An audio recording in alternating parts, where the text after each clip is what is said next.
Convidamos o senhor presidente do Corecon, economista Antônio de Pádua Birajara e Silva, para a sua mensagem. Boa noite a todos e a todas, né? Mais uma vez é uma grande satisfação do Conselho receber esse público que tem sido assim tão importante para a gente, porque é uma preocupação permanente da nossa plenária, essa possibilidade de ampliar o diálogo com a sociedade. As nossas discussões internas, elas importam, mas elas não fazem sentido se nós não pudermos, né, dividir essa responsabilidade tanto com os economistas, com os alunos de economia e com a sociedade de um modo geral. Então, agradeço muito a presença de todos e quero também falar da minha satisfação de estar recebendo aqui hoje uma amiga já de alguns anos, que estivemos juntos no Sindicato dos Economistas, né? E a Eulália, ela tem uma trajetória importante como economista da Auditoria Cidadã da Dívida. Bem, enfim, quero desejar a todos um bom evento e até daqui a pouco. Então.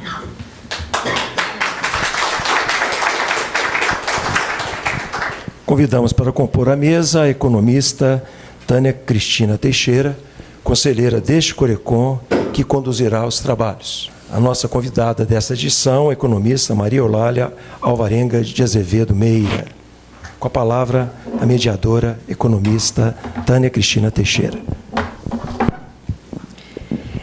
Boa noite a todos e a todas, né, para não ferir a tradição.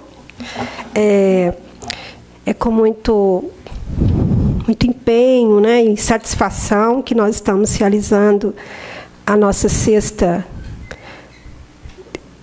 da conversa, né, e da discussão da economia deste país e do planeta, né, porque nós estamos vivendo um momento muito instigante, não é isso? E é em função disso que o Corecon propõe essa discussão sobre a questão da dívida, um tema extremamente relevante, extremamente oportuno, né, à realidade que a gente está vivendo, que tem gerado diversos desequilíbrios, né? Há muitos países que até há 15 anos atrás parecia que estavam no nirvana, hoje estão sofrendo de forma atroz, igual nós já sofremos também, né? E para falar disso, né, nós temos aqui a Maria Eulália Alvarenga, né, a nossa Eulália. Eulália é economista, bacharel em administração de empresas e contabilidade, pós-graduada pela Escola de Governo da Fundação João Pinheiro, com o título de especialista em administração pública. Tem uma graduação lato sensu em direito tributário, um curso superior de direção pública local para gestores ibero-americanos, realizado na Espanha, em Zaragoza, auditora fiscal de tributos municipais, atualmente aposentada só dessa atividade, membro da Auditoria Cidadã da Dívida, que tanto tem contribuído para o entendimento e conhecimento do problema da dívida, né? Diretora de assuntos temáticos da Associação dos Economistas de Minas Gerais, e aí da SEM-MG, entre outras tantas atividades, né? A Eulália encontrou um tempo para estar aqui conosco. Então, eu gostaria de convidá-la para a gente iniciar a nossa palestra.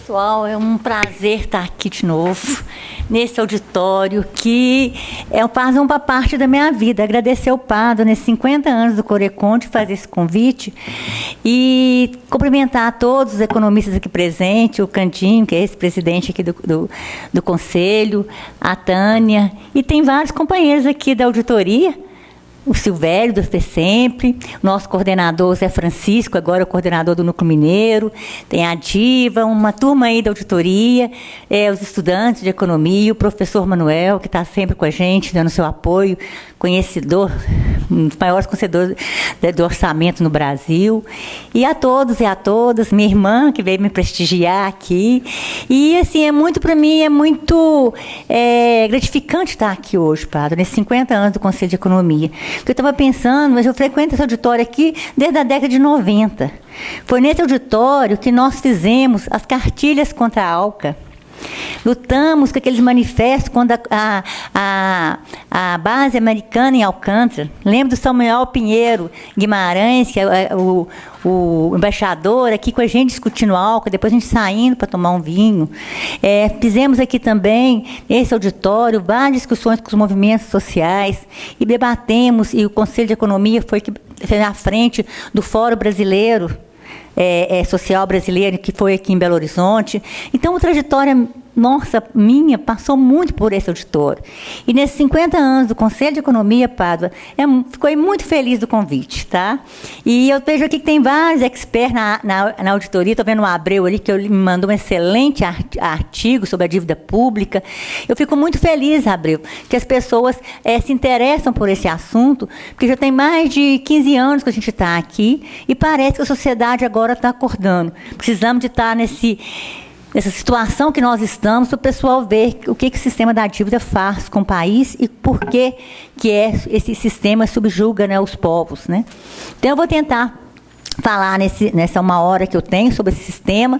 A Tânia, minha amiga de coração, vai me olhar aí o tempo para gente, porque para falar disso, a gente pode falar isso aqui até amanhã. Então, eu vou tentar não ser bem mais sucinta, e depois dos debates, a gente pode também discutir isso. Então, eu agradeço a presença de todos, numa sexta-feira fria dessa, né, e estar aqui com a gente. Muito obrigada, viu, Padre, pelo convite do Corecon, tá? Então, vamos lá. Vamos pensar assim, quem são os donos do mundo, né? Então, isso foi feito... Posso estar passando, Tânia, para mim? Tem um sistema que foi feito pelo Batiston, que ele pegou uma relação de controle. Quem controla o mundo? Ele foi pegando uma série de empresas e fazendo a correlação entre elas. Eu preferi Pádua falar em pé. Cadê o microfone? Eu acho que dá mais ênfase. Não sei se é professor ou sindicalista, os dois falam muito, né, Pádua? Então, gente, é o seguinte, foi feito esse sistema e foram interligando empresas, e chegou-se à conclusão que de pouco mais de 50 empresas no mundo do setor financeiro detêm o controle do centro, ou seja, as empresas controlam o mundo. Pode passar, né? Então, aí que a gente vai pensar, o que foi taxado, até o professor Manuel está falando, quem não leu precisa de ler, Confissões de um Assassino Econômico, do John Paxson. Então, ele vai falar como que essas empresas, ele era CEO de grandes corporações, ele vai mostrar como essas empresas, essa corporatocracia, que é grandes instituições financeiras, grandes corporações integradas com conluio governamental, controla eficaz o imperialismo americano.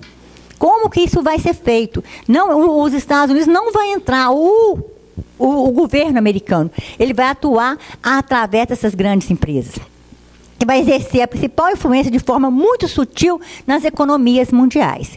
Por isso que isso é um problema muito sério, o ataque que a gente está sofrendo hoje. Eu acho que a gente teve uma palestra aqui brilhante sobre a Petrobras, a gente tem que pensar muito nisso, e eu sou totalmente a corrupção. Quem me conhece sabe da minha experiência como auditora fiscal de 30 anos nesse município, sabe como eu sou totalmente contra a corrupção, R$1 de corrupção. Mas a gente tem que pensar muito a quem interessa que as empresas brasileiras chegam, que acabem com elas, né? Ou quem interessa também que nós não temos indústria, né? Que o país hoje, essa semana eu vi o presidente da Fiesp falando que o Brasil não tem mais industrial, ele tem rentista. Porque ninguém vai pegar dinheiro, em sã consciência, montar uma indústria ou uma empresa grande nesse país, se ele vai ter muito mais dinheiro, esse dinheiro vai render muito mais rápido e sem nenhum esforço com essa parte dos juros da dívida, né? Então, o sistema da dívida é um sistema que promove, de forma mais sutil e eficaz, de imperialismo, né? Quem são esses que participam desse sistema? O Banco Mundial, o FMI, a USAID e demais bancos e grandes corporações de governos interligados na ajuda a países com grandes recursos naturais ou em posição estratégica. Eles vão operar nesses países ou emprestando dinheiro. Depois, como aconteceu no Brasil, vocês vão ver que ele emprestou dinheiro a 6%, o país, na década de 70, ele pegou dinheiro a 6%, mas a juros flutuantes. Quando chegou a crise do petróleo, o que vai acontecer? Eles subiram os juros a 20%. Aí é uma forma de dominação por empréstimo de juros. Aí vocês vão ver o que aconteceu. Não, Taninha, tem que explicar. O que aconteceu no Panamá? Você sabe que o Panamá pertencia à Colômbia. E o Tratado do Canal do Panamá foi assinado por um americano e um francês. Não tinha nenhum panamenho. Como que foi feito a subjugar o Panamá? Como que fizeram, né, professor? Com Omar Torrijos, que foi morto pela CIA, porque ele não queria a implantação das políticas neoliberais no país. Vamos ver o que foi feito com o Equador. Porque o Equador é um país pequeno, mas ele tem uma grande capacidade energética de produção de petróleo. E o mundo, gente, a guerra no mundo hoje é energia e água. Então, olha o ataque no nosso país. Por quê? Energia e água. Já estão privatizando a nossa água, né? Então, na Arábia Saudita, como é que foi feito? A Arábia Saudita não precisava de dinheiro para dívida. Mas o que eles fizeram com a Arábia Saudita? Venderam um mega projeto para a Arábia Saudita, que está, aquelas cidades no deserto, dessalinização da água do mar, mas o quê?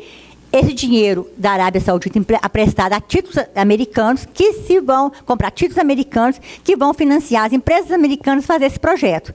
E vão ficar dependentes das empresas americanas para a manutenção do projeto. E venderam também segurança para manter a família Saúde, né?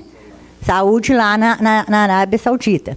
No Irã, aconteceu com o Shah, depois vem aquele primeiro-ministro que eles mataram e veio o filho do Shah, né, para assumir o Irã. E o Iraque está aí recente, todo mundo sabe o que está acontecendo no Iraque. Pode passar. Então, isso aí, gente, não é uma teoria que eu estou falando aqui da conspiração. É provado com dados, com documentos, tá? Então, esse sistema, que nós vamos cunhar na Auditoria Cidadã da Dívida, isso como um sistema da dívida, que vai a utilização do endividamento como mecanismo de subtração de recursos e não financiamento do Estado. O que quer dizer isso? A dívida que eu falei com vocês, que o Brasil fez. Vocês lembram que, não sei o que, para o progresso, quando eu era menino tinha isso? Aliança para o Progresso, era cheio de placa, né? Aí, o professor participou dessa parte toda. Então, cheio de placas, emprestou dinheiro para o Brasil ali na ditadura, financiou a ditadura, que a ditadura custa dinheiro, né? E depois sobe, quando vem a crise do petróleo no final dos anos 70, no início dos anos 80, os juros passam de 6 para 20. A dívida brasileira, ela não houve, está emprestando dinheiro para o Brasil, não. Ela é uma dívida financeira, por causa de juros sobre juros sobre juros e mais juros mais altos do mundo, ela se retroalimenta com esses juros sobre juros. Não está chegando dinheiro aqui. O problema é esse, o dinheiro dessa dívida não é para saúde, não é para educação, não é para estrada. Porque é lícito o Estado endividar, desde que seja gasto com a população. E quando o pessoal compara, geralmente na televisão, gosta de comparar o governo como família, né? Eu acho horrível isso, gasto de família com gasto de governo. Não tem nada a ver, né? Então, ela vai se produzir internamente e internacionalmente e internamente em âmbito dos estados e municípios. Eu não vou entrar muito em detalhe, mas você sabe a dívida de Minas, como é que está, do estado de Minas e de vários municípios, né? Isso aí foi tudo do projeto. E vocês vão ver, é um projeto que é feito para o país, principalmente na década de 80. Você tem as cartas de intenções com o FMI e o FHC, que vai chegar onde nós estamos hoje. Porque o interesse deles não é esse dívida, que a dívida não seja paga. É que a gente fica submissa a essa dívida para dela explorar o povo. Nós tivemos um debate hoje lá na Câmara sobre o PL 4330, que é a precarização da terceirização, né? Que terceirização já existe. Então, esse sistema, ele vai ter internamente, externamente, então através de leis. Nós vamos ter leis para fazer esse sistema. O que acontece? Quando vocês querem ver, Minas Divisa, Rio Grande do Sul, Rio de Janeiro, São Paulo, eles fazem a União pegar esse dinheiro, tá? Pegar a dívida desses estados e municípios, 180 municípios, emprestam dinheiro para a União. Por quê? Porque é muito mais fácil cobrar de um do que cobrar de 27, mais 180. E faz o quê? A lei de responsabilidade fiscal, que ela parece que é para dar moralidade ao serviço público, tem umas benefícios dela, mas, na verdade, é para garantizar que esses estados e que esses municípios paguem a dívida. Né? Então, vai ser uma dívida sem contrapartida para a população, porque nós aqui em Minas estamos pagando a dívida de Minas com juros altíssimos e pagando a dívida da União. Então, o maior beneficiário desse tipo de sistema vai ser o setor financeiro e as grandes corporações. Pode passar. Então, gente, esse sistema da dívida também vai onerar gerações futuras, né? Porque os políticos pensam nos 4 anos, eu vou fazer mais dívida, mas ele não pensa quem vai nascer daqui 10 anos, 20 anos no nosso Estado, né? Serão mantidos como reféns do sistema da dívida, para explorar aqueles com mais recursos sem poder. Então, nós vamos ter recursos minerais, recursos naturais, mas não vamos ter poder político de exploração desses recursos. Então, esse sistema, ele quer o não pagamento da dívida, é que vai dar poder a essas grandes corporações. Deixa eu passar. Então, aqui, gente, tem da ATAC, né, que é um grupo também contra a especulação econômica. Ele fala que as políticas que dão forma à nossa realidade social já não são eleitas pela população através da votação de determinado programa político. Sim, quem as impõe as grandes organizações supranacionais, dominadas por credores financeiros internacionais, que orienta baixo ao único propósito de redirigir todos os recursos da economia ao pago da dívida privada que se transformará em pública. Nós vamos ver isso aqui também. Por que isso? Porque a dívida privada transformou em público, nós temos um exemplo aqui muito sério, o salvamento dos bancos. Nós temos um exemplo muito sério em 2002, quando as grandes empresas que tinham empréstimos privadas, que tinham empréstimos em dólares, foi salvo pelo Banco Central, teve de pegar dinheiro para salvar, para transformar real em dólar, para elas poderem fazer o pagamento externo. Então, pode passar, Tânia. Então, vamos ver, essa crise, né, de 2008, é uma crise que vai ser gerada pelo sistema financeiro. Vocês dão licença que eu estou sentindo calor. Vai ser uma crise gerada pelo sistema financeiro, que está totalmente desregulamentado. Porque é o mercado, né? O mercado não precisa de regulamentação. Não é isso que vai falar o consenso de Washington, o neoliberalismo, né? Então, essa crise de mercado, uma parte, para vocês entenderem bem isso, é inside job. Quem já viu inside job aqui? Vocês vão ver lá como que esse filme revela como os agentes econômicos permitiram que nações quebrassem e gerassem um rombo de 20 trilhões de dólares. Porque as agências de risco, aí a gente vai colocar... Quem são as agências de risco? Eu vou colocar para quem elas servem. Eles vão dar AAA, vão pedir pareceres de expertos, né, de economistas de Harvard, para falar que aquelas ações valiam muito. E, na realidade, eram ativos tóxicos, eram pó. Né? Quando a base ruiu, então, quando esse sistema financeiro ruiu lá nos Estados Unidos, que não é o grande propagador da política neoliberal, o que ele vai fazer? Caiu, né, a queda dos preços dos imóveis, né, de inadimplência dos mutuários, as instituições viram-se descapitalizadas, vão tornar insolventes. O que ele vai fazer? Ele vai salvar o Lehman Brothers, o Goldman Sachs, o Citibank, o JP Morgan, a AGI. Né? Pode passar. Tá? Isso à custa de quê, gente? De sacrifícios. Nós temos um documento, Departamento de Controladoria Governamental dos Estados Unidos, ele vai salvar esses bancos. Quando o Obama estava lá tentando fechar o orçamento dos Estados Unidos de 14 trilhões de dólares, eles emprestaram 16 trilhões para salvar essas grandes corporações. Então, esse sistema, é assim que o sistema funciona. E vai penalizar o quem? O trabalhador. Pode passar, Daniel. Então, a crise, para salvar o mercado de seus desvarios, socializa mais uma vez os prejuízos e enfraquecimento dos Estados. A crise do setor financeiro é transformada em crise da dívida.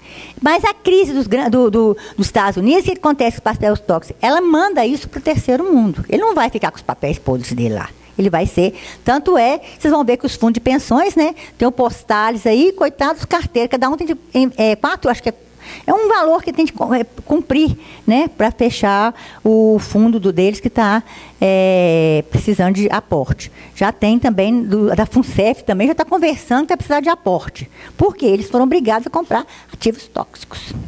Né? Pode passar. Então, a crise, então, agora, nós temos uma crise financeira, uma crise social, uma crise alimentar, uma crise ambiental e, principalmente, a gente está diante de uma crise de valores. Então, esse vai ter vai ter exacerbado, de vez em quando minha voz não dá conta, poder do mercado e da grande mídia. Então, o poder dessas grandes corporações e da grande mídia, que não vai falar realmente da dívida, não estão falando realmente o que está acontecendo na Grécia, muito pouca coisa está saindo nos jornais brasileiros, o que realmente acontece na Grécia. Por quê? Porque a quem interessa isso? As grandes corporações e as grandes mídias, principalmente o sistema financeiro. Então, a gente vai ver como opera esse sistema. Ele opera no modelo econômico, nos privilégios financeiros, no sistema legal, no sistema político, na corrupção, na grande mídia. Vai ter uma dominação financeira sobre os países com graves consequências sociais. Vamos ver uns exemplos? Pode passar. Então, o que acontece? No modelo econômico e tributário, ele vai ser orientado à observância de ajustes fiscais, antirreformas, controle inflacionário, arranjos contábeis, né, professor? Contabilidade criativa, aplicações de mecanismos meramente financeiros e outras medidas impostas por organismos internacionais. Porque quando eles emprestam dinheiro, tem chama memorando de entendimento. E nesse memorando de entendimento, ele só empresta dinheiro se você fizer as reformas que essas instituições querem. Então, ali você vai ver o modelo econômico e tributário. Quais são as benesses tributárias? É para o grande capital. Desonera, desonera, desonera, enquanto quem paga é o consumidor, sobre tudo que consome. A tabela do imposto de renda defasada, né, que tira dinheiro do trabalhador, quem ganha pouco, mais de R$ 1.900, paga imposto de renda. Agora, se eu sou um grande empresário, a minha empresa dá lucro de 100 milhões, eu recebo 100 milhões de dividendo, eu não vou pagar R$1 de imposto de renda. Vai falar que a minha empresa pagou. Mas quem está me pagando também pagou imposto de renda. Então, é um sistema que vai beneficiar. Reformas jurídicas, modificações de lei que garantem grandes poderes para o setor financeiro e prioridade para o pagamento da dívida. Olha, tem limite de tudo nesse país, mas para o superávit primário, vocês viram que corta tudo. Mas vocês veem assim, mais para o superávit primário, tem de cortar, porque tem de ser o superávit primário. O que é o superávit primário além disso? O que é? É dinheiro para pagar os juros e amortização, entre aspas, da dívida pública. Então, esse superávit primário, inclusive, dessa dívida, não limite para a dívida pública, é o artigo 166 da Constituição, parágrafo 2º, ele, inclusive, não foi votado na Constituinte. Ele foi colocado lá pelo Jobim. Tem um estudo dos professores, inclusive, que participam da auditoria, o Benayon, da UNB, que está provado que esse inciso não foi votado na Constituinte. Ele colocou lá depois. Poder político. Pelo poder financeiro financia campanhas eleitorais e meios de comunicação. A tecnocracia assume o poder político. Gente, todo mundo está vendo aí quem são os grandes financiadores, quem são os donos do Congresso. Tem um site, quem são os donos do Congresso? Não é o povo. O Congresso, quem está no Congresso não é representante do povo. Estão representando quem pagou para ele ser eleito. Então, uma reforma política, nós precisamos, para começar, nós precisamos de pelo menos uma reforma política, né? Os meios de comunicação, né? Vocês podem ver quem financia os meios de comunicação, os jornais, quem são os grandes patrocinadores dos jornais. E a corrupção serve para desviar o conhecimento do domínio financeiro. Ele vai viabilizar a aprovação de medidas sociais. Nós estamos aí contra a precarização, a precarização, né, da terceirização, que estão terceirizando tudo, inclusive atividade fim, sobre o grande pretexto que vai ter mais emprego. Todo mundo sabe que esse é mentira, que gera emprego não é relação de trabalho. Mas vocês vão ver, eu acho, esse é meu problema, é meu particular, que isso já é caminho, porque eles falam que o trabalhador brasileiro tem muitas garantias. Isso já é caminho para as grandes corporações entrarem no país.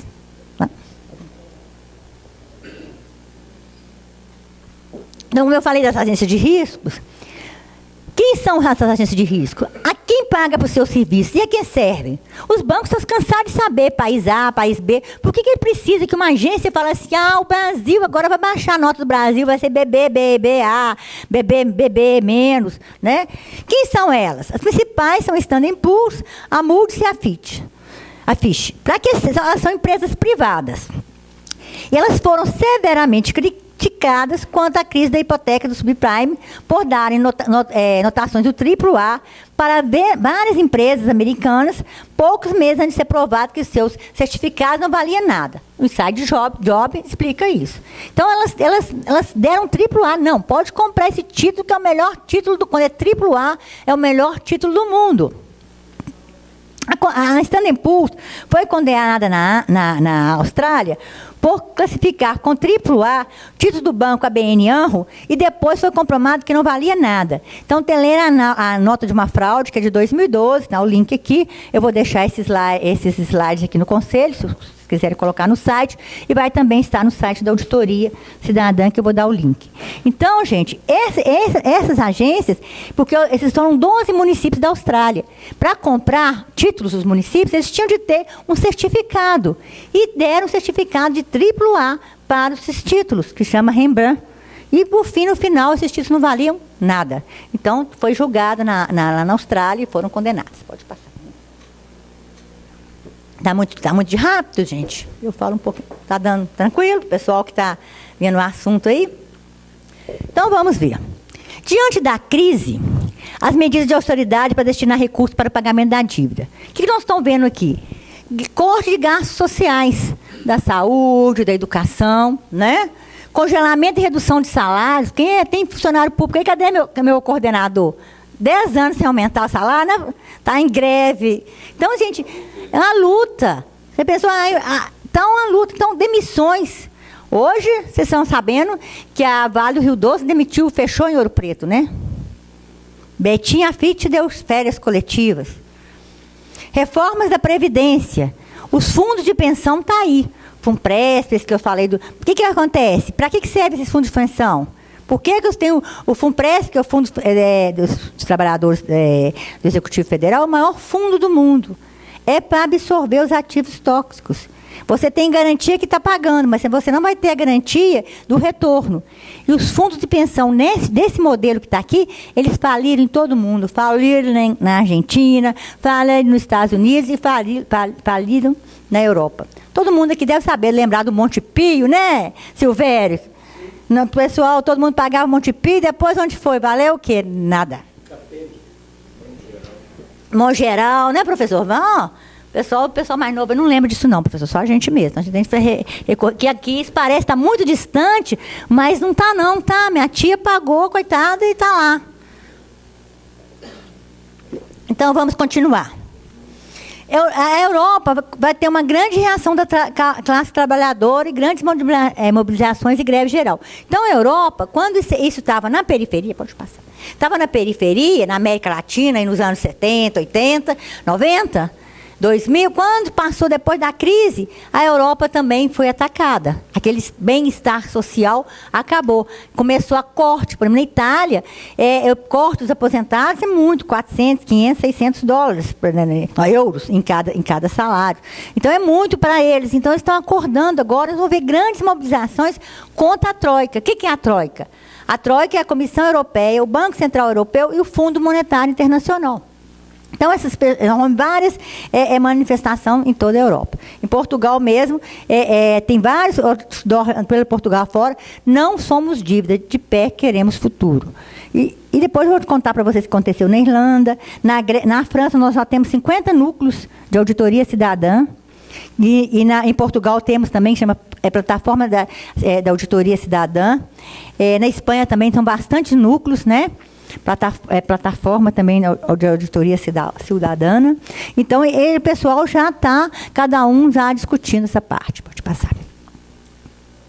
Então, com isso, gente, uma visão internacional do que esse sistema faz. E está muito presente, nós estamos num momento de reação desse problema no Brasil. A gente tem de ver isso, às vezes o pessoal que está discutindo o PL lá na Câmara, parece só assim que quem está fazendo é contra qualquer trabalho, é só o empresário lá de São Paulo que não quer pagar para eles.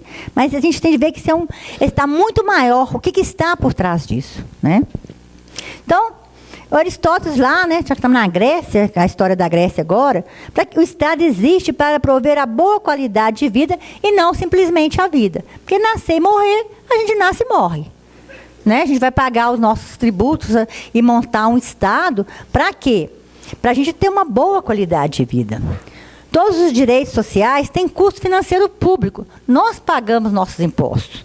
Além dos nossos impostos que estão indo para a dívida, o superávit primário, tudo que os estados e municípios pagam de dívida vai para o superávit primário.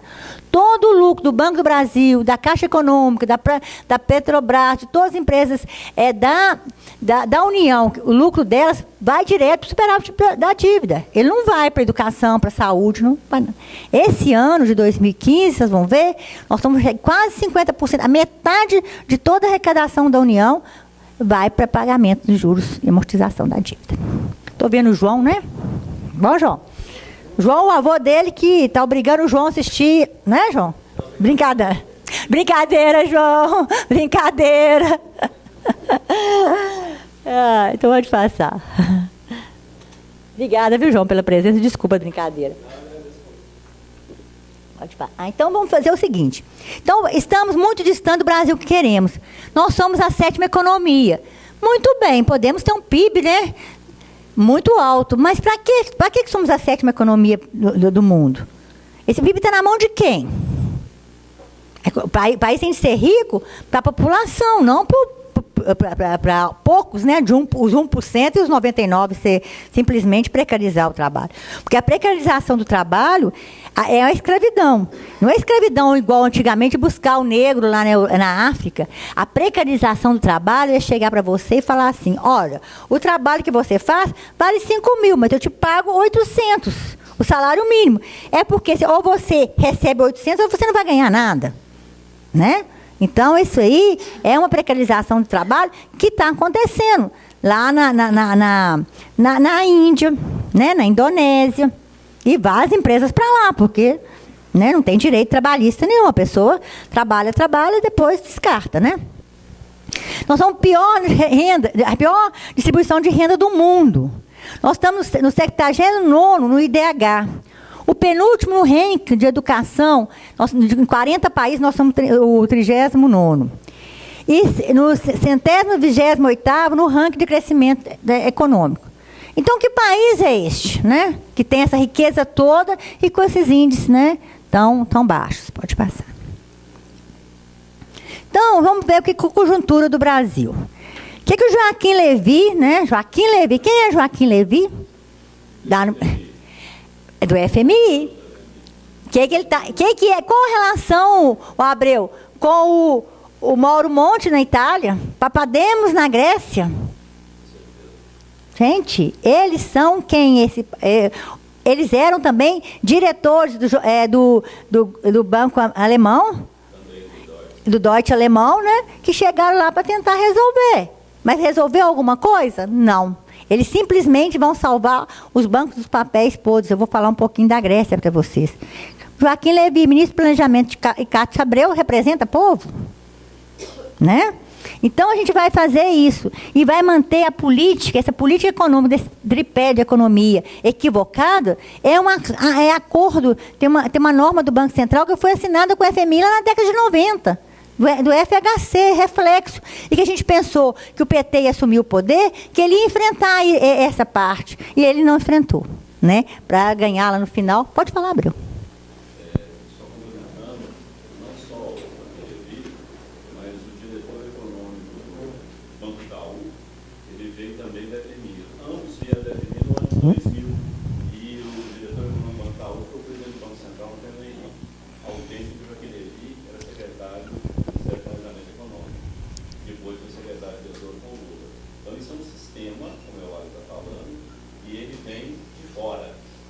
E o secretário de Fazenda da Prefeitura de Belo Horizonte também veio da FMI, viu?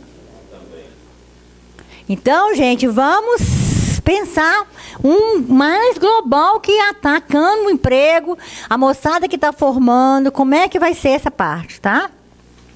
Então, esse aumento... Que inflação é essa que nós temos aqui, que tem que combater? É de produto, está faltando arroz, feijão, alguma coisa no supermercado? Não, a inflação nossa é dos preços administrados. É sobre a energia, que está caríssima. Minas paga mais. Nós temos a segunda energia mais cara do mundo. Minas tem a energia mais cara do Brasil por causa do ICMS, que cobra, inclusive, errado. Preços administrados, energia, telefonia, água, combustível e transporte. Isso faz o aumento dos preços dos produtos e serviços, que vai elevar a inflação. E para combater a inflação, vamos aumentar os juros. Né? Vocês vão ver a nossa dívida, que nós pagamos o serviço da dívida muito mais do que a dos Estados Unidos, que é 4 vezes mais que a nossa. Né? Lá paga quase praticamente zero, e nós estamos pagando os juros reais mais altos do mundo. Então, aumento de juros sob a justificativa de conter inflação e aumento de tributos para consumidores e trabalhadores. Gente, esse aumento dos juros está acabando com a nossa economia. Hoje, você vê a construção civil, que emprega muita gente, quem pode comprar um apartamento? Ele levou tantos juros e diminuiu tanto, por exemplo, a Caixa financiava muito, agora financia só 40%. Né? O pequeno empreendedor vai poder pegar dinheiro no banco para fazer alguma coisa? Não. Você vai comprar a crédito, o juro vai ter muito alto. Isso vai encolhendo a economia. É o contrário que os Estados Unidos fez com a crise. Ele baixou os juros para poder movimentar a economia. Né? É o contrário do receituário de lá. Mas isso não é à toa. Eles não são bobos, não. Por quê? Quanto maior o nosso débito, maior é o gargalo no nosso pescoço. Maior, sim, senhor. Ajuste fiscal, corte de gastos e direitos sociais. Não precisa nem falar, nós estamos aí sentindo isso na pele. De investimento para distrair recursos para pagamento da dívida. Gente, não tem investimento no país. Que país desse tamanho nosso não vai poder crescer sem investimento? Vocês vão ver quanto o governo vai para a dívida e vai para investimento. E a continuação das privatizações, gente, estava falando que ia privatizar a CEF, a Petrobras, os aeroportos. Para que esse juro vai? Todo esse dinheiro de privatização vai para os superávit primário, não vai para o povo. Como foi as Teles, aquelas privatizações na década de 90, que foi para pagar a dívida, e vocês vão ver a dívida só aumentou, né? O PIB nosso tem crescimento nulo, até negativo, e a desindustrialização. A quem interessa a desindustrialização do nosso país, do nosso estado? E quem me disse qual a grande empresa que aconteceu aqui em Minas nesses últimos 10 anos? Que veio para cá, que trouxe tecnologia, emprego de qualidade. A Usiminas, todo mundo sabe a história da Usiminas, que é a maior empresa, totalmente parada. Vai mandar a gente embora, a mineração está parada, e o único investimento que eles vão fazer no alto forno em Patinga, porque não tem jeito, para passar o ano. Então, como é que nós vamos sair dessa, né?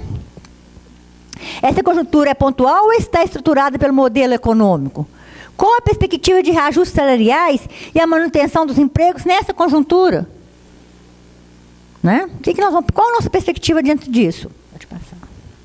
Então, é para fazer uma reflexão mesmo. Então, o Brasil é um modelo econômico voltado para a concentração de riqueza e renda. Um modelo tributário injusto e regressivo. O que é isso? Injusto porque ele penaliza o consumo, não o patrimônio. Porque a empresa, gente, não paga ICMS, não paga nada. Ela põe tudo isso embutido no custo. Quem vai pagar é quem consome. E quem ganha menos, consome tudo que ganha, não poupa. Então, ele é proporcionalmente, muito mais prejudicado do que qualquer outro. Ele é regressivo, é injusto, como eu falei com vocês. Tributa o quê? Ele tributa. Se você tem um carro 1.000, você paga IPVA, não paga? Mas se você tiver um helicóptero, um avião, uma iate, você não paga imposto nenhum sobre ele. Né? Então, uma série de benesses, depois se vocês quiserem, eu posso falar para vocês, desse sistema tributário. As metas, para tudo nesse sistema da dívida, então as metas desse modelo econômico são estéreis e vai beneficiar o superávit primário e não vai combater a inflação. Então, nós temos também, gente, um descontrole sobre a movimentação de capitais. O que é isso? Eu tive num debate na Argentina, representando a auditoria na Latinidad, que é uma rede que a gente faz parte, a rede latino-americana de desenvolvimento de dívidas e direitos. Aí eles viraram para mim e falaram assim: Eulália, o Brasil é um paraíso fiscal. Fiquei pensando, como? Gente, o capital financeiro entra e sai nesse país sem ter que pagar um tostão. Se eu sobrar um dinheirinho no meu salário, for comprar títulos no Tesouro Direto, que mentira que não é direto. Vocês vão ver por quê. Porque tem os dealers. Eu vou sofrer sobre o meu rendimento a tributação do imposto de renda. Agora, se eu mandar meu dinheiro lá para o exterior e entrar aqui como investidor estrangeiro em dólar, eu vou tirar esse dinheiro depois daqui sem pagar um tostão de imposto. E, além de mais, sobre o sacrifício. Porque eu entro, por exemplo, com 100. Tenho os pagos juros mais altos do mundo e vou sair com 120, o governo vai ter esses $20. Eu não vou sair com R$20. E esses $20 é a custa de quê? Ou é de exportação, ou é de custo de mais dívida. Porque o Brasil não fabrica dólar. Né? Além do mais, gente, tem um problema sério aí dos preços de transferência nesse país. Por exemplo, nós estamos, essa semana, as transnacionais, elas não pagam nada. Então, a gente está pressionando, tem um encontro em Addis Abeba, pressionando a ONU para ver se dá um jeito de fazer isso. O que é preço? Você sabe o que é preço de transferência? Que no Brasil acontece muito, é em minério e em serviço. Eu tenho uma empresa no Brasil, mas tem outra empresa fora. O Pádua é uma grande mineradora, ou um grande exportador de pedra. Ele faz o seguinte, ele vai vender a tonelada de minério, que geralmente ninguém fiscaliza, quem fiscaliza é o DNPM. E quantos funcionários tem o DNPM em Minas, professor? 2. DNPM 2. E vai lá, manda às vezes, fala que está mandando 200 toneladas, manda 250, fala que está mandando tonelada a 100 e recebe a diferença dessas toneladas a mais ou desse valor num paraíso fiscal. Pedras, serviço. Na Copa, eu escrevi sobre isso. Gente, as benesses para a Copa, nem emitir nota fiscal não emitiram. Então, o que foi pago em paraísos fiscais, eu acho que deve ter sido muito. Essa transmissão de jogo, não deve ter recebido nada no Brasil, deve ter recebido tudo em paraíso fiscal. Agora, os Estados Unidos querer fiscalizar a FIFA já é outro motivo, é outro problema geopolítico. Não é porque ele está morrendo de desamor pela FIFA, não. Pois não, Abreu. Toda vontade. Tem uma mineração por 2 pessoas do IBM, nióbio. 95% das reservas em Araxá estão no Brasil. O nióbio é um material de alta resistência que é usado na indústria aeronáutica, na indústria de blindagem, na indústria astronáutica, também na astronomia, nessas naves espaciais. E nós temos uma parte dessas reservas em Araxá, que é a CBMM, que é aprovada pelo Banco Itaú, outra parte em Catalão e Goiás, e a outra grande reserva na Raposa Serra do Sol. Aquela coisa toda que houve lá no Supremo era para tirar os povos dos fazendeiros para se explorar lá. Apesar de sermos o maior detentor de reservas do mundo, só 5% como o Canadá, o maior comerciante de nióbio do mundo é a Inglaterra. E a Inglaterra, para vocês terem uma ideia, ela fica de boazinha, mas ela que é a mandante. Os Estados Unidos fazem o serviço sujo, não é isso? Ela fica lá. No site da CBN vai olhar e tem um acordo com o Estado de Minas Gerais, dessa empresa, que vai relaxar. Está com a Codemig, não é? A Codemig, ela paga o imposto sobre o resultado no balanço, na balança. Então, nunca vai dar lucro. Você sabe como é que faz as coisas, né? O professor... Só, O CBMM originalmente era da família Moreira Salles, do Banco Moreira Salles. Só que, há muitos anos atrás, eu fiz uma perícia. É bom, gente. Há alguns anos atrás, eu fiz uma perícia lá na CBMM, em Araxá. exatamente para constatar isso. A questão do pagamento sobre o semi-faturado, ou semi-elaborado, como se diz. Então, se haveria incidência ou não de imposto, né? Agora, voltando ao que foi dito sobre esse nióbio de ferro. Nós, infelizmente, no Brasil, nós não temos o cuidado que devíamos ter. Existe uma riqueza imensa em muitas ruas daqui de Belo Horizonte e em outras capitais, desde que acabaram com os bondes, chegaram a jogar asfalto em cima e deixaram uma riqueza imensa, que são os trilhos dos bondes, que eram feitos e são feitos de nióbio de ferro. Esse nióbio é exatamente isso. Isso está lá. Passa numa rua dessa onde antigamente passava bonde, você vai ver que tem lá uma riqueza embaixo. Esse trilho ainda é aproveitável, mas isso é esquecido, porque o asfalto passa por cima.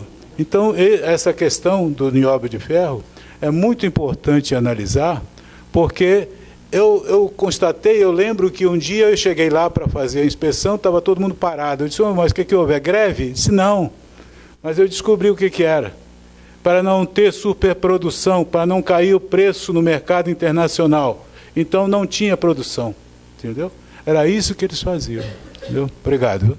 Obrigada pelo depoimento, professor Abreu. Então, gente, você vê que não é uma teoria da conspiração, não. Então, a gente tem de pensar o Brasil, o que está acontecendo hoje, nessa falta de desemprego, tudo nesse contexto, né? Então, o desenvolvimento econômico travado, insuficiência de investimento na educação, na saúde, na infraestrutura, de energia, saneamento e transporte. Hoje tem o problema da energia, gente. O problema do mundo vai ser energia, a briga do mundo vai ser por energia e água.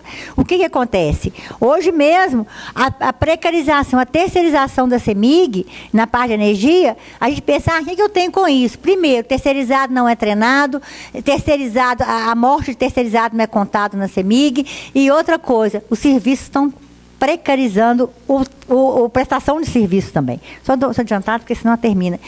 Agora vamos ver o seguinte, o orçamento geral, isso é executado, gente, está lá no CIAP, é que realmente o governo gastou.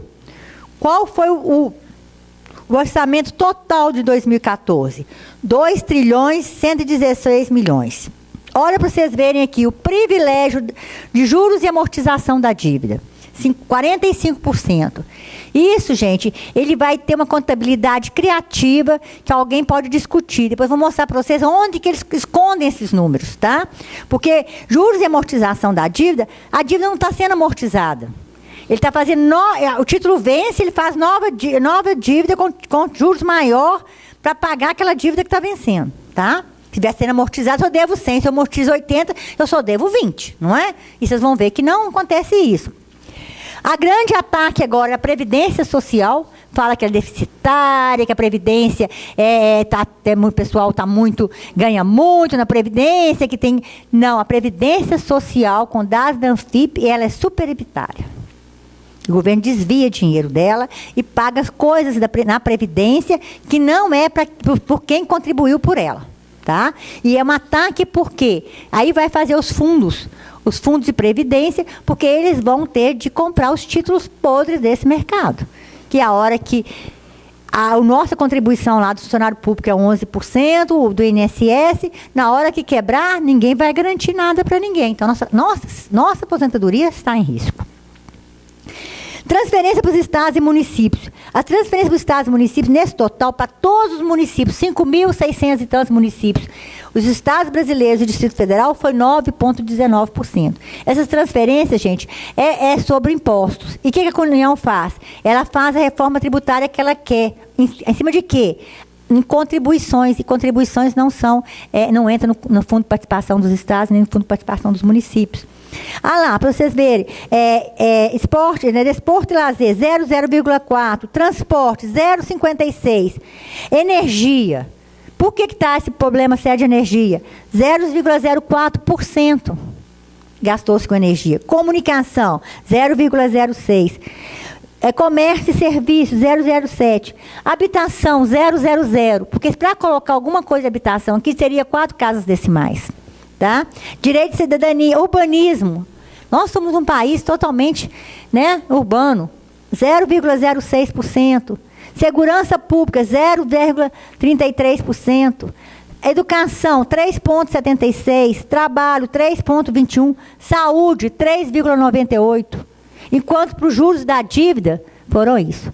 Isso, gente, tem um detalhe, no orçamento de 2005, quando aprova o orçamento, tem a tal da DRU, que é desvinculação de receitas da União. Aí eles falam que vai gastar tanto em uma rubrica, chega no final do ano, com série de coisas, o dinheiro não é gasto. Primeiro, eles soltam, às vezes, as normas, lá para maio, junho, um tanto de série de itens que devem ser cumpridos para os estados e municípios, demora, vai, volta, porque quando chega no final do exercício, sobrou dinheiro em alguma rúbrica, para onde que ele vai?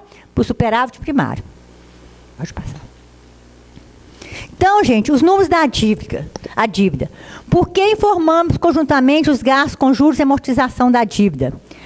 Porque o governo, ele tem uma parte de falar na imprensa, quem vê na imprensa, ele vai falar sobre dívida líquida. O que ele pega?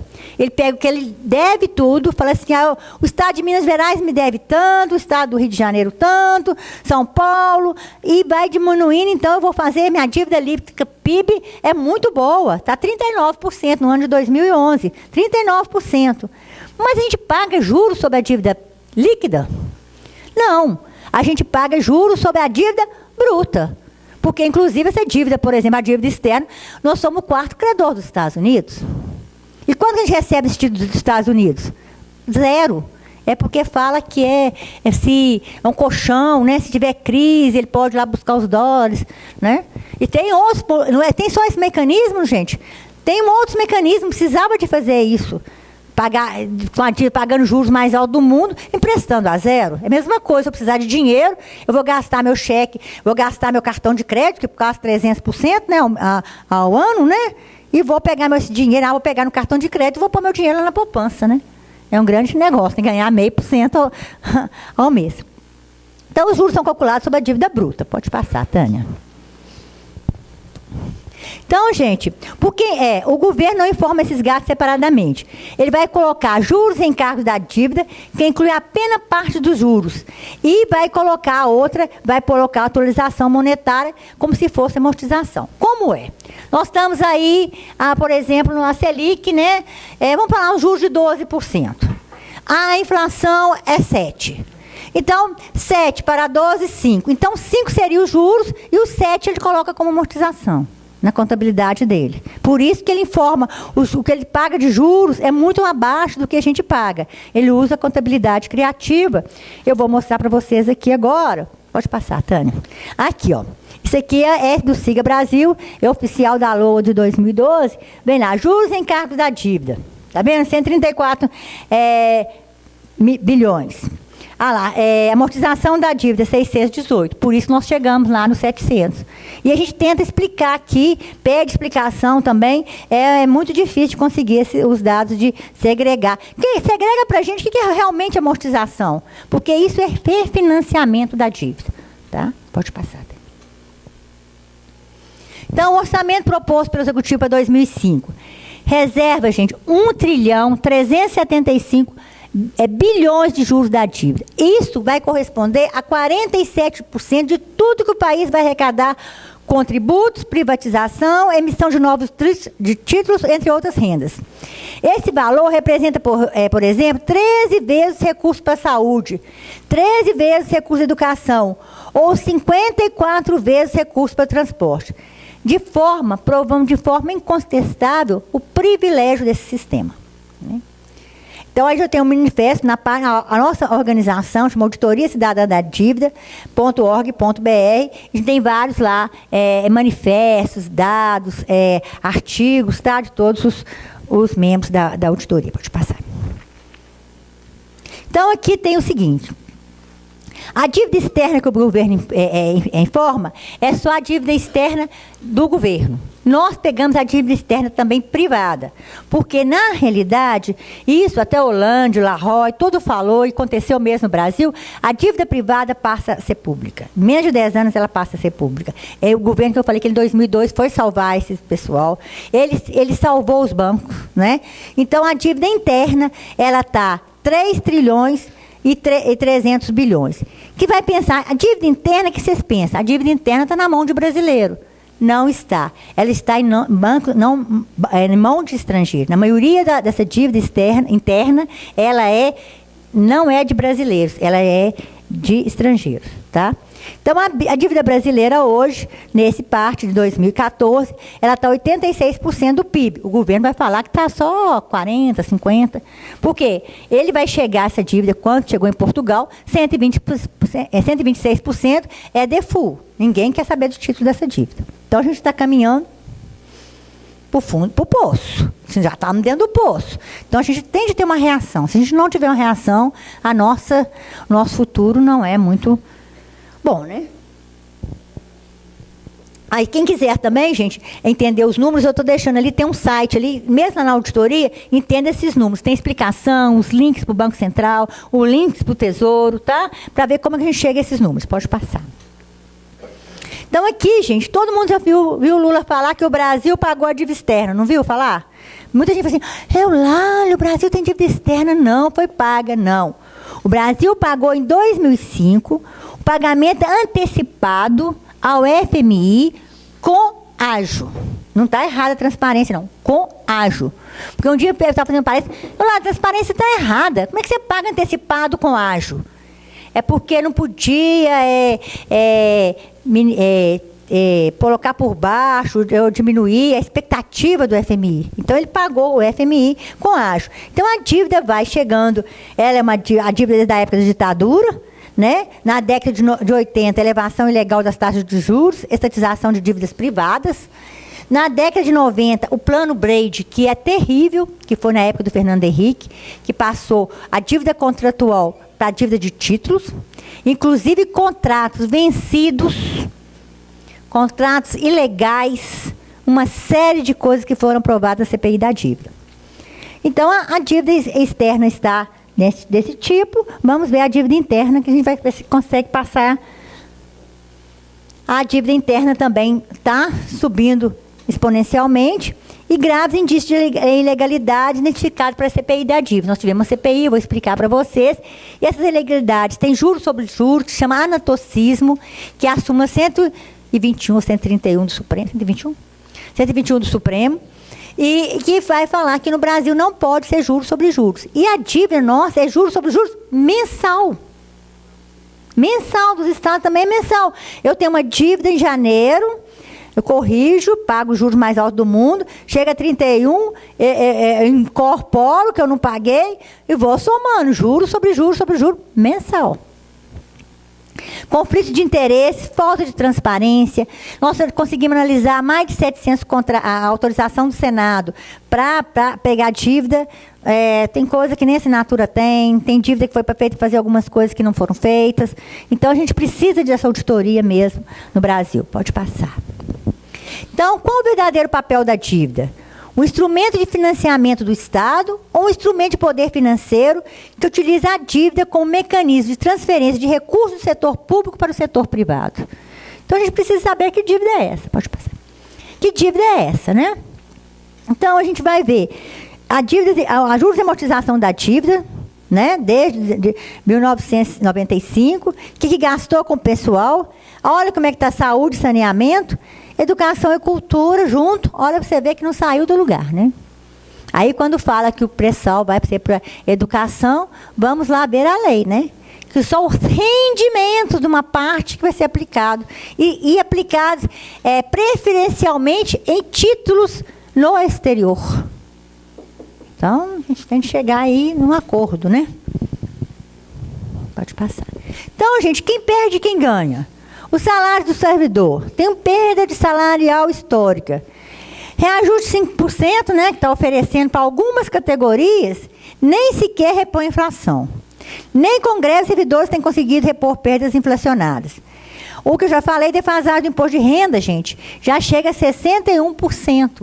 Isso é maior roubo mesmo do trabalhador. Porque quando você não corrige a tabela de imposto de renda, você está colocando gente que está lá embaixo da pirâmide pagando imposto de renda. E uma tabela, ela só tem 4 ou 5 níveis, né? Que é 27,5%, quem ganha 4 mil e pouco, ou 5 mil e pouco, já está em 27,5%. Mas quem ganha 100 mil reais está em 27,5% também, né? Então, assim, cadê a equidade, né, no sistema tributário? Continua a retirada de direitos de ativos, aposentados e pensionistas. Que é coisa pior, mais assim, roubo mesmo que esse fator previdenciário. A gente paga, mas eu nasci lá na década de 50. Eu aposentei hoje, a minha expectativa de vida, que vai colocar na minha aposentadoria, é de hoje. A expectativa de vida deve ser quando eu nasci, na década de 60, na década de 50. Não, a expectativa de vida daqui para frente, né? Pois é, então está complicado. Então, assim, como retira? Anualmente. Então, uma série, gente, e a gente paga isso. Risco de absorção de papéis podres pelos fundos de pensão. Já não é risco mais. Os fundos de pensão já estão indo em prejuízo, entre aspas, né? Além da má administração, quem administra, né? Quem está lá administrando, né? Ainda tem esse risco de pensão. E quem ganha? Maiores juros do mundo historicamente. A Selic, gente, quando eles falam, aumentou a dívida, aumentou a Selic, aumentar a dívida, vocês vão ver que a Selic, os títulos da dívida eles pagam mais do que a Selic. Porque os dealers, quem são os dealers? Eu vou mostrar para vocês. Quem sabe, joga poker, sabe, dealer é aquele que banca. E tem as instituições que compram esses títulos. E quando eles sabem que o Brasil precisa comprar esses títulos amanhã, eles não compram a Selic. Então, vocês vão ver que eles vão comprar muito mais da Selic. Enquanto a Selic estava a 12,75, os títulos estavam sendo vendidos a próxima a 14. A dívida tem autorização mensal cumulativa em cima destas, os maiores juros reais do mundo. Isenções fiscais e anistias. Para quem? Para o povo, não. Para o grande capital. Você acha que saiu anistia hoje? Foi para as empresas de saúde, né? Hoje saiu uma anistia para as empresas de saúde. Né? Isenções fiscais. Né? Para quem? Para as montadoras. Mas para o povo, vamos tributar o povo, né? Eu podia falar das isenções, eu tenho todas elas aqui resolvidas. Crescentes privilégios financeiros garantidos para o sistema da dívida. Gente, para vocês terem uma ideia, a contribuição social sobre o lucro das empresas é 30%, do sistema financeiro é 15%. Agora o Joaquim Levy falou que não, o sistema financeiro vai pagar a conta também, vai passar para 20%. Só que ele esqueceu que na semana anterior, a tabela de serviço que garante mais do que a folha de pagamento dos bancos foi aumentada e muito. O que é tarifa de serviço? Se você quer contratar uma operação de crédito, quer fazer um crédito imobiliário, quer fazer um DOC, um TED, vocês pagam tarifas de serviços. As tarifas aumentaram e muito a semana anterior. Então, quer dizer, os 5% já está mais do que absorvido. Criação de produtos financeiros estruturados que transformam em papéis podres. Vocês vão ver isso muito na Grécia. Pode passar. Então, os lucros dos bancos, não precisa de falar, é só abrir os jornais, vocês vão ver que nesse sistema, essa crise, todo mundo apertando o cinto e eles com os lucros mais altos do mundo. Pode passar, Taninha. Está quase, Taninha? 15 minutos. Então, gente, aqui quem manda no sistema da dívida no Brasil? Isso aqui foram os dealers lá que nós conseguimos na CPI da dívida, né? De 2012, lá do mês de fevereiro até mês de julho de 2012, e do mês do 8 até dia 1º de 2003. Olha lá os bancos que estavam lá. São eles que compram, na primeira colocação, os títulos do Tesouro. Quando você entra no Tesouro Direto, você vai entrar no site de uma corretora. Você não pode comprar, não está comprando Tesouro Direto. E ali tem uma série de tarifas que você vai pagar para eles. Então, aqui, para vocês verem, o Barclays, o Santander, o Deutsche alemão, o HSBC, né? Ali vocês vão ver também os mesmos. JP Morgan, são todos os dealers do brasileiro que estão lá bancando. Dos títulos brasileiros. Vamos passar.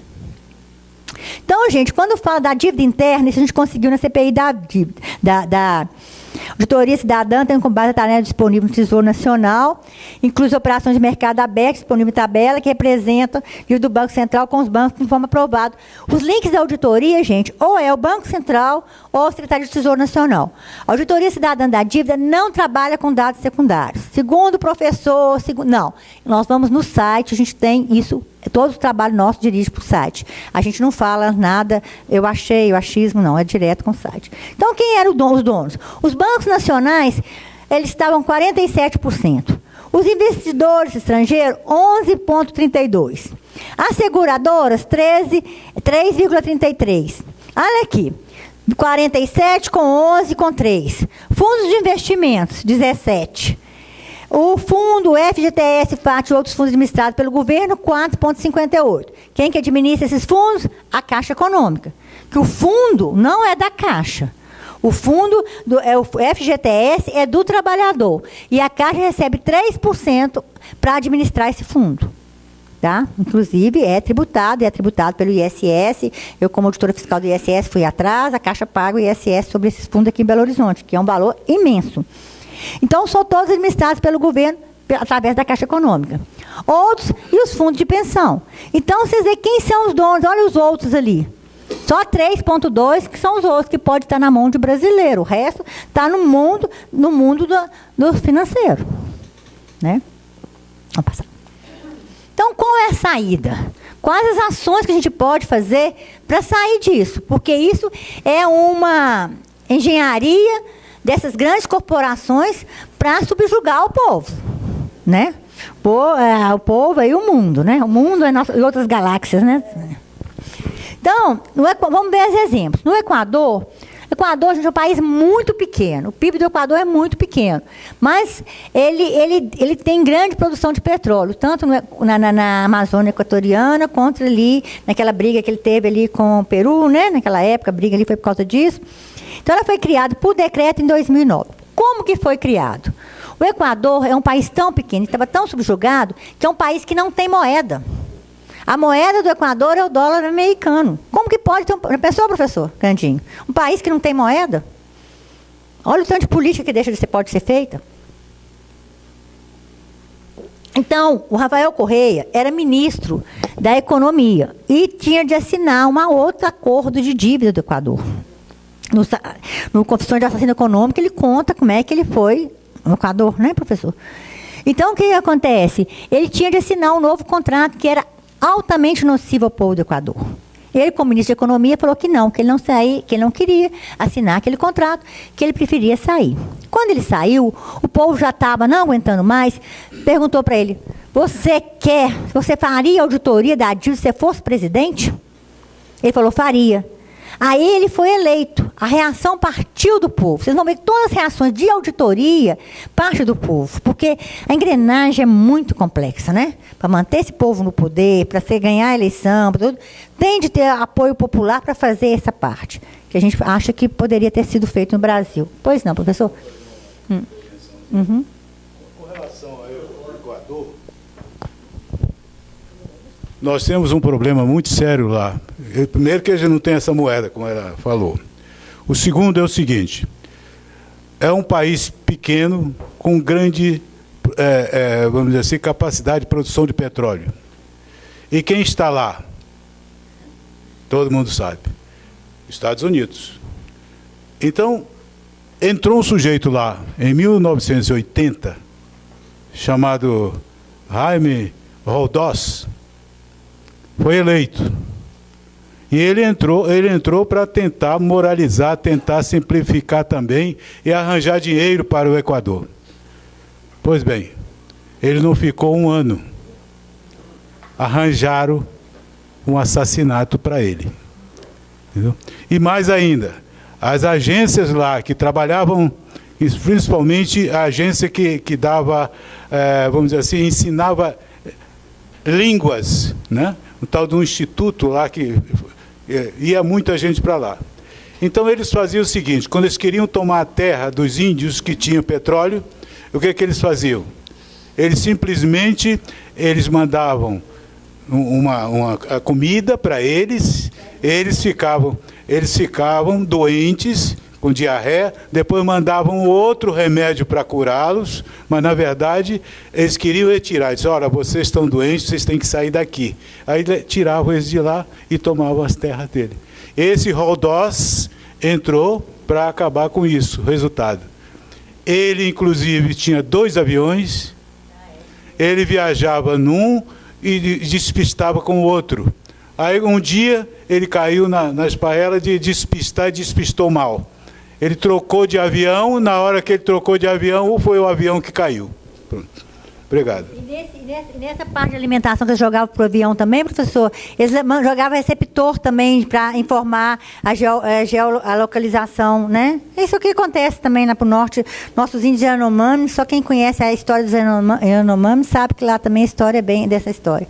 Então, a proposta soberana de reconhecimento do máximo de 30% depois da auditoria oficial, com participação popular, né? Auditoria cidadã, através da nossa coordenadora nacional, Maria Lúcia Fatorelli, participamos dessa, a gente acaba ajudando aqui do Brasil, desse levantamento desse parte do Equador. Então, o Equador falou que vai pagar o máximo da dívida em bônus que ia vencer em 2012 e 2030. Olha, gente, 95% dos detentores desses títulos aceitaram a proposta. Os outros não se falaram nada. Isso significou que 70% da anulação da dívida dos bancos privados internacionais. Teve também a parte da Noruega. A Noruega é o que acontece, que é os grandes países. Igual que vender avião para o país. Ele faz um empréstimo para você comprar avião deles. A Noruega fez empréstimo para o Equador para comprar navio da Noruega, que a Noruega sabia que eram navios que não davam o resultado que eles estavam vendendo. Aí o que acontece? Ele reconheceu essa parte e foi o Equador mais 5 países, eu não lembro todos, sei que o Egito comprou também. O que acontece? Ela reconheceu que ela fez esse tipo de serviço sujo e reconheceu e anulou a dívida desses navios que ela vendeu para o Equador. Isso é economia de 7,7 bilhões nos próximos 20 anos, pode parecer pouco, mas para o Equador é muito. E aumento, isso a gente tem, o Equador tem uma série de problemas, mas teve aumento dos gastos sociais, principalmente na saúde e educação. A gente tem um gráfico, a gente vai ver que a saúde e a educação no Equador, assim, que não tinha investimento nenhum, realmente houve uma melhora muito grande. Mas tem a moeda ainda que continua, né, a moeda americana. Portugal, gente, Portugal também tem uma reação muito grande, até eu já falei com vocês, lá em Portugal, todos andando para Portugal, não sei se quem esteve lá viu, os outdoor. Não somos dívida, de pé queremos futuro. Até pensando, Pádua, acho que foi em 2004, o Conselho, o sindicato, eu lembro que nós assinamos, junto com o Pérez Esquivel, não somos... A vida antes da dívida, la vida antes da deuda. Nós assinamos aqui no Conselho, junto com isso, que a gente fazia uma série, já falava sobre isso, sabe? Então, o Tribunal Constitucional de Portugal julgou que são inconstitucionais os cortes orçamentários promovidos pelo governo no exercício de 2013, o que impunha aos cidadãos, em especial aos servidores públicos, uma série de reduções de direitos pecuniários e outros benefícios, como corte de salários, subsídios a docentes, bolsistas e pesquisadores. É Portugal, viu? Não é Brasil não, tá, gente? Estou lendo aqui de Portugal. Suspensão de parte de benefícios aposentados, corte em auxílio-doença e no seguro-desemprego. Gente, o receituário é o mesmo. E o pior, que o receituário do FMI é o mesmo para o Brasil, para a Indonésia, para grandes países, para pequeno. Então, isso é o mesmo. Isso deu errado em vários países. Nós vamos esperar o quê para continuar o receituário aqui? Vamos chegar à Grécia? Esperar para chegar à Grécia, ou a Portugal, ou Espanha, que também... Grécia, gente, tem 11 milhões de habitantes. E de 2008 para cá, oficialmente, 5 mil pessoas já suicidaram.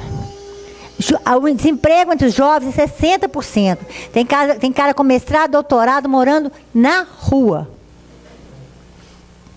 Então, a Argentina, a lição, consequência de uma renegociação da dívida externa com bancos privados internacionais sem a realização da dívida. O que aconteceu na Argentina? Com essa renegociação, se não me engano, foi em 2002... Redução de 75% da dívida renegociada, a taxa de juros elevadíssima, incidente sobre o percentual do crescimento do PIB. Quem são os fundos abruptos, ou os abutres, né? Fundos brutos ou abutres. São isso, gente, isso aí é um sistema, são fundos que vão comprar títulos que estavam na bacia das almas, como diz lá no interior de Minas, na minha terra, por centavos, e que ficaram à margem da renegociação. E quando vai chegar a pagamento, os Estados Unidos, a Argentina ia pagar conforme ela renegociou. Mas tem uma forma par e passo que os fundos abutres, não, eu quero 100% de face. 100% de face dele, gente, dava 1.800% a mais. Então, ele viabilizou o pagamento da Argentina, porque esses contratos ferem as cláusulas de soberania. Não é a Argentina, nossos contratos ferem nossas cláusulas de soberania. Porque se o Brasil quiser renegociar a dívida, vai ser de acordo com as normas de Nova York. O de Argentina, por que foi julgado lá? A Justiça dos Estados Unidos garantiu os direitos dos fundos abutres de receber a totalidade do valor dos títulos respectivos rendimentos. Humilhada pela ameaça de confisco de navios e outros bens no exterior, além de ser colocada em situação de default devido à cláusula par e passo. Então, esses fundos abutres, que era menos de 1% da dívida argentina, acabou com a Argentina. Porque aqueles credores que ela negociou, que podem pagar redução de 75% da dívida, eles querem receber, a Argentina quer pagar, mas mandaram bloquear os recursos da Argentina, por causa da cláusula par e passo. Pode passar. Então, a Grécia. O que está acontecendo na Grécia?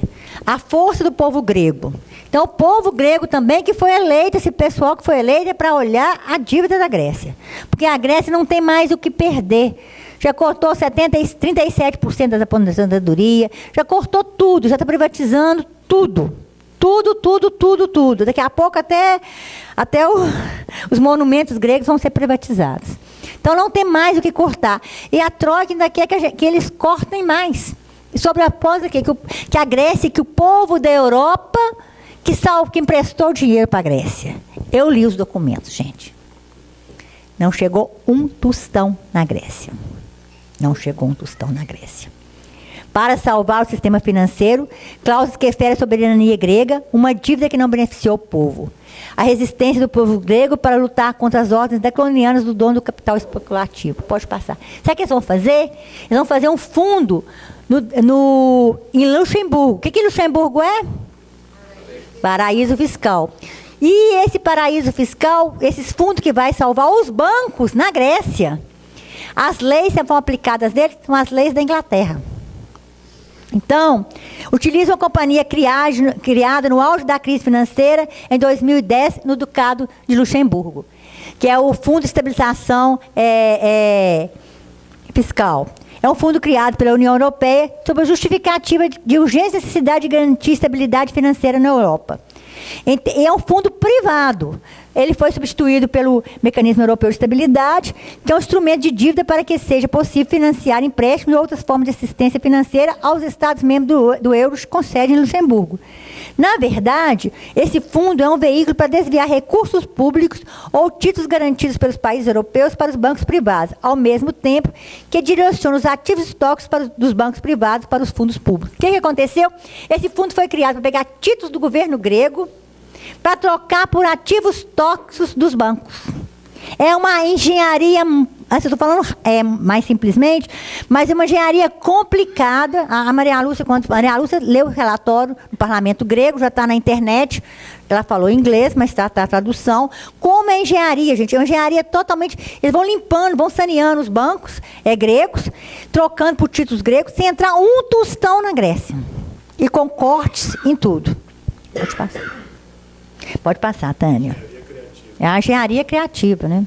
A Islândia, gente, vocês já viram, aconteceu na Islândia? É um vídeo que está na internet, quem quiser ver, é de 6 minutos, tá?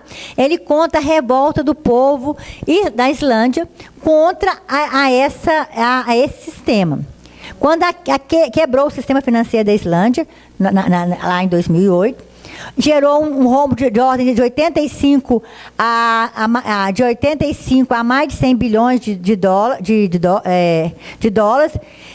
dos credores europeus, e ela não concordou em salvar os bancos. Porque aqui nós salvamos os bancos também. Os bancos, nós salvamos o Benjo, o Crédito Real, os bancos todos, nós salvamos. Tanto é que a dívida de Minas foi para sanear, para você ter uma ideia, o Benjo gastou-se na dívida do Proes, 1,5 bi para sanear o bem. E ele foi vendido para o Itaú por 500 milhões. E nós estamos pagando essa dívida até hoje, com juros mais altos que a da União, né?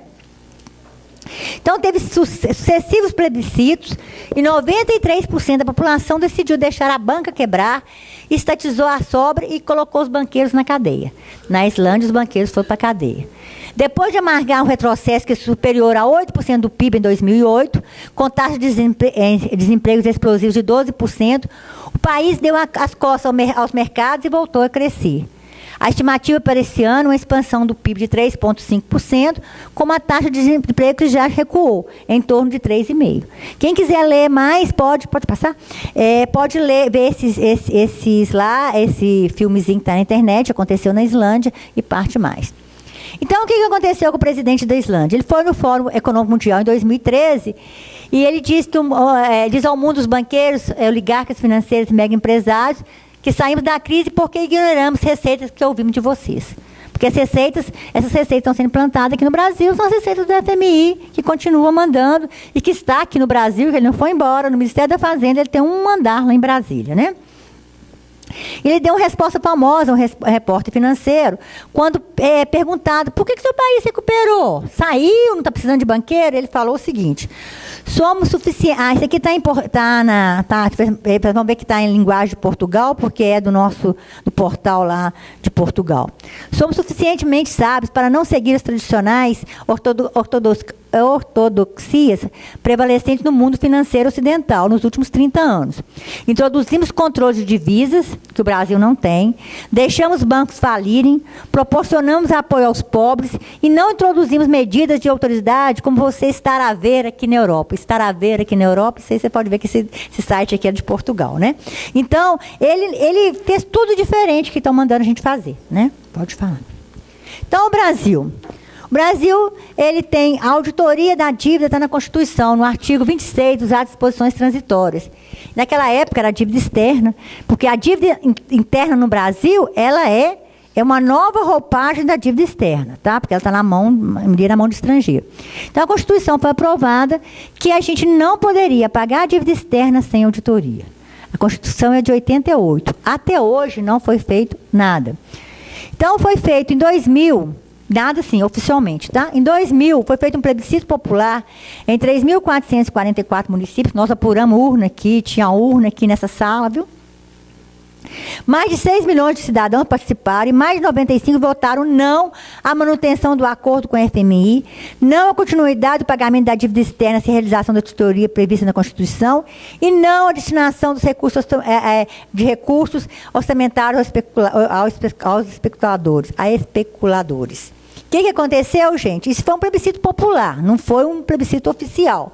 Mas até hoje continua do mesmo jeito. O que a gente conseguiu? Uma CPI.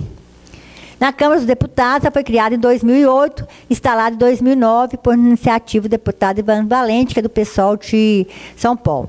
Ela foi concluída em 2010, porém, a metade votou que ela não ia fazer a auditoria da dívida, né? E foi identificação de graves indícios de ilegalidade da dívida pública. Quem quiser entrar mais nesse detalhe, está lá o link no site da auditoria, no site lá da Câmara dos Deputados, tem tudo o que aconteceu nessa CPI, os documentos que aconteceram, mesmo assim ela acabou em pizza. Foi feito um relatório oficial e alternativo, oficial para não continuar, e o alternativo também, que foi assinado por vários deputados que participou dessa auditoria, eles foram entregues ao Ministério Público em maio de 2010, está sob análise deles, eles perguntam para a auditoria várias coisas, inclusive sobre os títulos internacionais, aquela sopa de letrinha, né? Tem a LIBOR, os títulos é uma sopa de letrinha, que tem vários indexadores, e tal, os procedimentos administrativos são esses números aí que a gente está esperando, tem um de 2010, um de 2012, está esperando que o Ministério Público lá de Brasília vai fazer com isso. Pode passar. Então, o que acontece no Brasil? As pessoas, eu estou na luta há muito tempo, eu estou vendo que as pessoas estão interessando. Uns 4 anos para cá, a demanda nessa Francisca é muito grande, palestra no Brasil, fora do Brasil, no interior dos estados. Então, a gente está mudando, o pessoal está interessando, os movimentos sociais, os sindicatos, os conselhos, né? O pessoal tem interessado muito por esse assunto. Então, o pessoal está acordando. Ou como acordou também em 2013, porque a maioria da população tem a percepção da necessidade de mais recursos e serviços públicos. E que milhões de pessoas foram à rua, mesmo sem saber o que queria, mas uma perspectiva, uma percepção da realidade, que não estou pagando imposto, estou pagando, e cadê aquilo que eu tenho direito? Né? Só tem dever, mas eles não têm conhecimento, às vezes, de como funciona esse sistema, mas que está acordando, por isso que nós temos essa luta de levar esses nossos estudos a todos. Pode passar. Então, aí tem mais cidade, Fortaleza, Vitória, ou mesmo nós colocamos só as capitais, mas tem interior, né? Cidades do interior, tudo. Então, quais são as estratégias de ação que a Auditoria Cidadã da Dívida faz? Primeiro, a gente tem de conhecimento dessa realidade. Tem que ter conhecimento dessa realidade. Porque muita gente, que eu falei com vocês ontem, acha que o governo está atacando o pessoal lá, do Zé, que é da Justiça Federal, porque ele não gosta da Justiça Federal. Ou trata os funcionários estaduais, que é o nosso amigo ali da Federação dos Funcionários Públicos, acha que porque eu não gosto do Silvério. Não é. Faz parte de um sistema maior. A Previdência. Outra coisa que vai ser atacada muito vai ser a saúde. Os hospitais públicos estão sendo privatizados, né? Tem aqueles hospitais públicos que estão sendo privatizados. Então, isso já está mapeado. Ou a gente reage, ou a gente vai virar todo trabalho, vamos virar todo mundo terceirizado, precarizado, né? Para entrar o grande capital. Porque ele não quer esse sistema trabalhista nosso, que foi conquistado com muita luta, desde a época da CLT, né, professor? Nós estamos aí. Eles não querem esse funcionário desse tipo de direitos. Eles querem pessoal que trabalha escravo, como acontece lá na China, na Índia, na Indonésia, né? Então, a gente tem uma mobilização social consciente, conheça a verdade, que a verdade te libertará, né? Porque se a gente não adianta, por exemplo, se a gente não tiver conhecimento disso, eu não vou lutar, né? Eu não vou falar de física quântica, porque eu não olho, se eu olhar aqui, para mim a mesa está lisinha, mas quem entende de biologia ou de microbiologia vai olhar que, nossa, aqui tem um punhado de seres vivos. Então, que a gente não conhece, a gente não vai ter como lutar, a gente conhecer as armas. E ações concretas, né? A auditoria da dívida pública com participação popular. Se não tiver participação popular, a gente não vai conseguir conhecer isso mesmo, não vai fazer uma auditoria da dívida faz de conta, para desmascarar esse sistema e democratizar o conhecimento da realidade financeira, rever a política monetária e fiscal para garantir distribuição de renda e justiça social. Essa revisão da política monetária já está tendo uma onda internacional para taxar as grandes transnacionais. Tá? Transparência, que a gente quer transparência e acesso à verdade. A gente pode passar, Tânia. A gente pergunta aí, quer saber de onde veio toda essa dívida, quanto tomamos emprestado e como pagamos, porque a gente não fala em calote, não vamos pagar a dívida. Não. O nosso movimento fala, nós queremos pagar a dívida, queremos pagar aquilo que realmente devemos, o que for legal e legítimo. A gente não quer dar calote em ninguém, tá? O que realmente devemos, quem contraiu tantos empréstimos, onde foram aplicados os recursos, quem se beneficiou desse endividamento, qual a resposta dos credores e organismos internacionais nesse processo, porque tem a dívida odiosa. Somente a auditoria responsável poderá responder essas questões. Pode passar, Tânia?